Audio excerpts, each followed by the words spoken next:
Assalamu alaikum. What if the reason you still need closure is because you stopped building your life? By the end of this video, you will understand why closure is not something your ex-wife gives you. It's something your new life quietly takes away.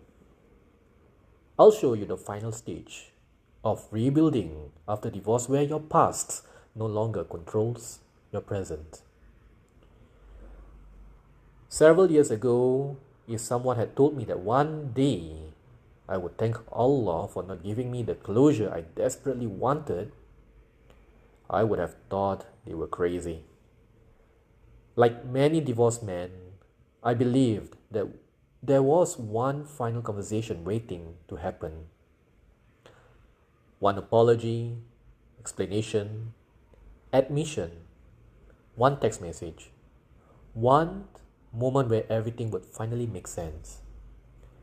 I kept believing that if I could just understand why, maybe the pain would stop. But I eventually discovered something painful. I wasn't chasing answers. I was postponing responsibility. And that's one of the biggest traps a divorced Muslim man can fall into. For those of you who don't know me, I'm a divorced father. I've lived through the collapse of a marriage, the emotional chaos that followed, the loneliness, the guilt, the silent nights, the custody arrangements, and the identity crisis that divorce leaves behind. And today, by Allah's permission, Alhamdulillah, I'm happily remarried to a wonderful wife. I'm still actively involved in raising my kids, and I'm continuing to help all the Muslim men in the world to rebuild themselves after divorce. Not because I have mastered life, but because I know what it's like to rebuild one disciplined day at a time. My mission isn't to help men get their ex-wife back. It's to help Muslim men become the kind of men who no longer need their past to move forward. And today's lesson is simple. You don't think your way out of needing closure. You live your way out of it. That's the final level. Most people try to heal inside their head, like replaying conversation, analyzing every argument, stalking them on social media, imagining different endings, searching YouTube for another answer. They keep reopening wounds, hoping the knife will finally explain itself. But recovery doesn't happen because you thought about your divorce for another 100 hours. Recovery happens because your life becomes bigger than your pain. I remember that period after my divorce when almost every quiet moment became dangerous. Driving alone, eating alone, lying in bed before sleep, my mind would automatically replay the marriage. What could I have done differently? Did I fail? Was I enough? Did she ever truly love me? Every unanswered question became another emotional debt. And here's what I realized. Nothing changed. Because while my mind kept revisiting the past, my life wasn't moving forward. I was waiting for emotional permission before rebuilding. And pain loves men who wait. Then something changed. Not overnight, not dramatically, but quietly. I stopped asking, when will I finally feel healed? Instead, I started asking, what kind of man does Allah want me to become today?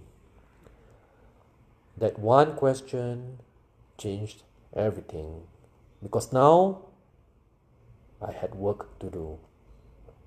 real work. I started training in the gym consistently, not because muscles erase heartbreak, because discipline rebuilds self-respect. Every completed workout became evidence that I still kept promises to myself.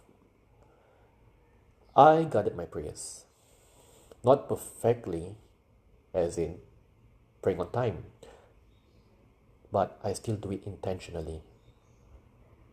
Prayer stopped becoming an emergency button. It became the structure that organized my day. Listen, when your relationship with Allah becomes stronger, your dependence on human validation becomes weaker. I focus on earning more money too. Not because money heals emotional wounds, because financial order reduces unnecessary chaos. A man constantly worried about bills has less emotional capacity to lead himself. I became more intentional as a father. The divorce was between adults, not between a father and his kids. Every moment I spent with them reminded me that leadership doesn't disappear because marriage ended. If anything, fatherhood demanded even more discipline.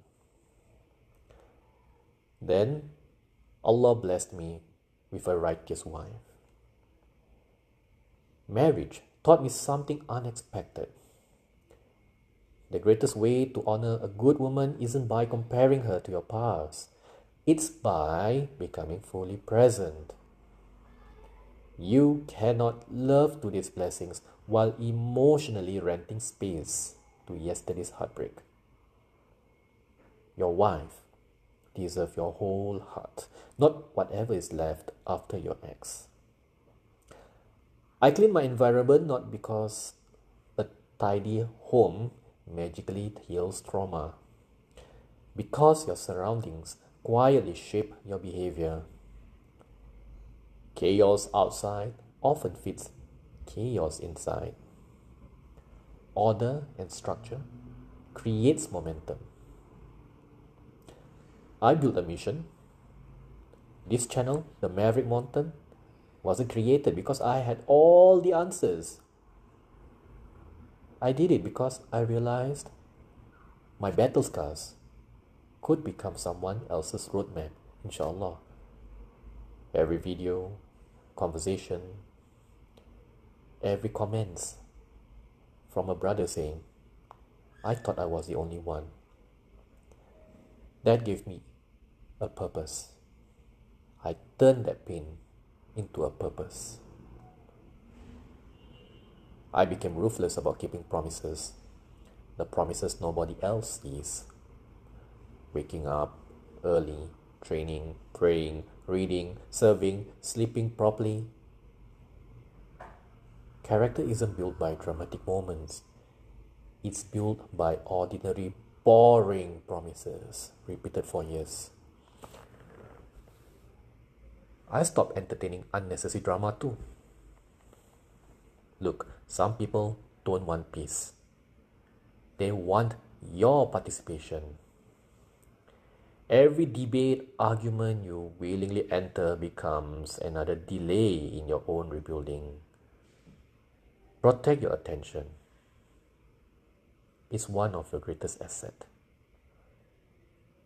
I also become more careful about who I allow into my life. Emotionally immature, insecure people multiply chaos. But emotionally mature, secure individuals multiply peace. Which one would you choose? Choose wisely, because your future often resembles the emotional standard of your closest circle. Then something happened that completely surprised me.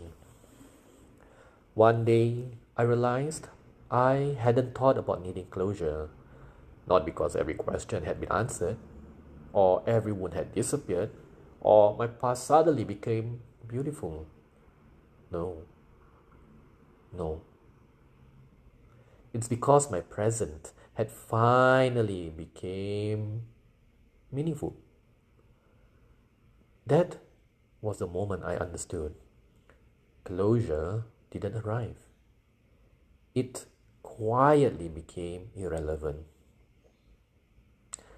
Many men believe they need one more conversation, one final apology, confession, explanation.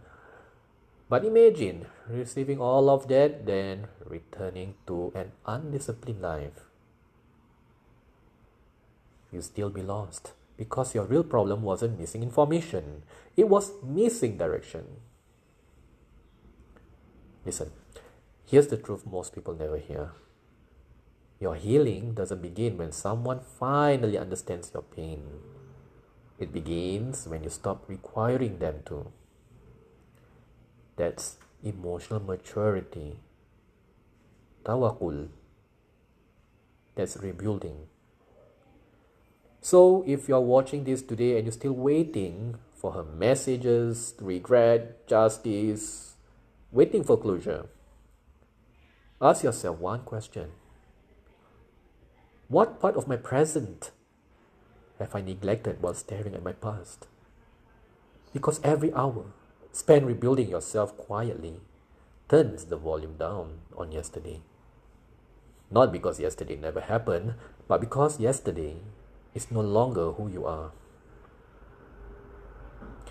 If this message resonated with you, I've created a free resource called the Muslim Man Rebuild Playbook. It's designed specifically for Muslim men rebuilding after divorce with practical frameworks around discipline, emotional control, faith, fatherhood, finances, and purpose. You can find it at the link in the description below. And if you're looking for personal guidance to create your own rebuilding roadmap, you can also apply for a private strategy call. Let's look at where you are today and identify your next practical steps, inshallah. And if this video helped you, come subscribe to the Maverick Mountain. Every day, we help Muslim men move from collapse to structure, from confusion to clarity, and from survival to leadership. I would like to hear from you. What has been the hardest part of letting go after your divorce? Share in the comment because your story might be exactly what another brother needs to read today. Remember, the day your purpose becomes louder than your past is the day closure becomes unnecessary. Assalamualaikum.